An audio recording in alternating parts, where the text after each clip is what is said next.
உங்கள் அனைவருக்கும் காலை வணக்கம். மிக முக்கியமான ஒரு மருந்து ஆன்டிபயாட்டிக்னு சொல்றாங்க. இந்த மருந்து கண்டுபிடிப்பதற்கு முன்னால் இந்த பருவமழை காலங்களில், பனிப்பொழிவு காலங்களில் உலகம் எப்படி இருந்திருக்கும் என்று நினைத்து பாருங்கள். அப்படி நினைத்து பார்த்தவர்களில் முதன்மையானவர், அப்படி சிந்தனை செய்தவர்களில் முதன்மையானவர் அலெக்சாண்டர் ஃபிளெமிங். மனிதனுடைய உடல்களில் தாக்கக்கூடிய பாக்டீரியாவை கொல்வதற்காக அறிவியல் ஆய்வை மேற்கொண்டார். பூஞ்சைகளிலிருந்து பெனிசிலினை பிரித்தெடுக்க முடியும் என்று அவர் நம்பினார், ஆய்வு செய்தார், கண்டறிந்தார். பூஞ்சைகளிலிருந்து பென்சிலினை பிரித்தெடுத்து பாக்டீரியாவை கொல்ல முடியும், மனிதனுடைய உடலில் ஏற்படக்கூடிய நோய் தொற்றை சரி செய்ய முடியும் என்ற ஒரு ஆய்வை உலகத்தில் முதலாக நிறுத்திய யார் என்றால் அலெக்சாண்டர் ஃபிளெமிங். ஆனால் அதனை பெரிய அளவில் அந்த ஆய்வை செய்ய முடியாமல் போனதற்கு அவருடைய பொருளாதாரம் இல்லை, பணம் காசு இல்லை, அவருக்கு உதவவும் யாரும் முன்வரவில்லை. ஆய்வை நிறுத்திவிட்டார், காலம் போய்விட்டது. இப்படி ஒரு பக்கம் இப்படியான ஒரு ஆய்வு பாதியிலே நிற்கிறது என்பதை அறிந்து கொண்ட பின்னால் வந்த ஆய்வு அறிஞர்கள், மிக குறிப்பாக ஹோவர்ட் ஃப்ளோரி என்கிற ஒரு ஆய்வறிஞன், இன்னொரு ஆய்வறிஞன் செயின், எட்வர்டு செயின் என்கிற ஒரு ஆய்வறிஞன், 10 ஆண்டுகள் கழித்து, நல்லா நினைச்சு பாருங்க, ஓராண்டு ஈராண்டு இல்ல, 10 ஆண்டுகள் கழித்து அலெக்சாண்டர் ஃபிளெமிங்கினுடைய ஆய்வை இவர்கள் 2 பேரும் தொடர்ந்தார்கள். இவர்கள் 2 பேரும் தொடர்ந்து செய்வதற்கு இவர்களுக்கும் பணம் பற்றாக்குறை, பொருளாதார பிரச்சனை வந்தது.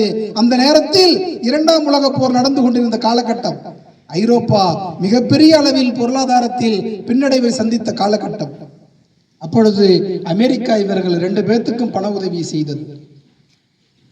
தன்னுடைய ஆய்வை ஃப்ளோரி, ஹோவர்ட் ஃப்ளோரியும் எட்வர்டு செயினும் தொடர்ந்தார்கள். அமெரிக்காவிடம் நிதி உதவி பெற்றுக்கொண்டு தன்னுடைய ஆய்வை தொடர்ந்தார்கள். மாணவர்களே, எவ்வளவு நேரம் ஆய்வகத்தில் செலவிட்டிருப்பார்கள் நினைத்து பாருங்கள். அன்னைக்கு எவ்வளவு நேரம் செலவிட்டிருந்தார்கள் என்றால் 13 மணி நேரம், 14 மணி நேரம் 2 பேரும் சேர்ந்து இந்த பூஞ்சைகளிலிருந்து பென்சிலினை பிரித்தெடுத்து ஆன்டிபயாட்டிக்கை கண்டுபிடிக்க வேண்டும். கண்டறிந்தால் உலகம் மிகப்பெரிய தொற்றில் இருந்து காப்பாற்றி விடலாம் என்று அவர்கள் ஆய்வகத்தில் ஈடுபட்டு கொண்டே இருந்தார்கள், ஆய்வு செய்து கொண்டே இருந்தார்கள்.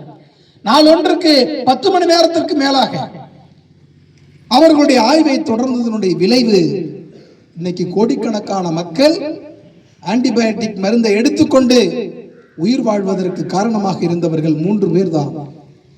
முதலாவதாக அலெக்சாண்டர் ஃபிளெமிங், அவருடைய ஆய்வை தொடர்ந்த ஹோவர்ட் ஃப்ளோரியும் எட்வர்டு செயினும். 1945ஆம் ஆண்டு அவர்களுக்கு நோபல் பரிசு தரப்பட்டது.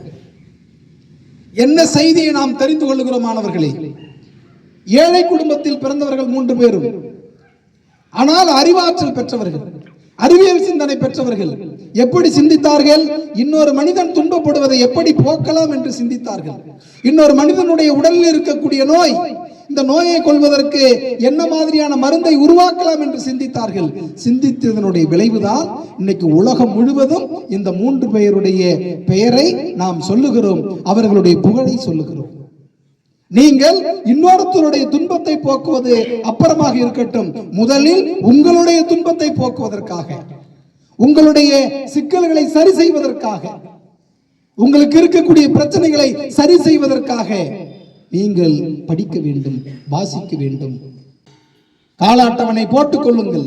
விடியற் காலம் 5 மணியிலிருந்து 1/2 மணி நேரம் ஒரு பாடத்தை படித்தால் போதும். 1/2 மணி நேரம், தேவைப்பட்டால் 3/4 மணி நேரம் என்று 6 பாடங்களை அட்டவணை போட்டுக்கொண்டு காலையில் 2-3 பாடங்கள், மாலையில் 2-3 பாடங்கள் என்று படித்தீர்கள் என்றால் உங்களுடைய தேர்ச்சி உறுதி செய்யப்படும்.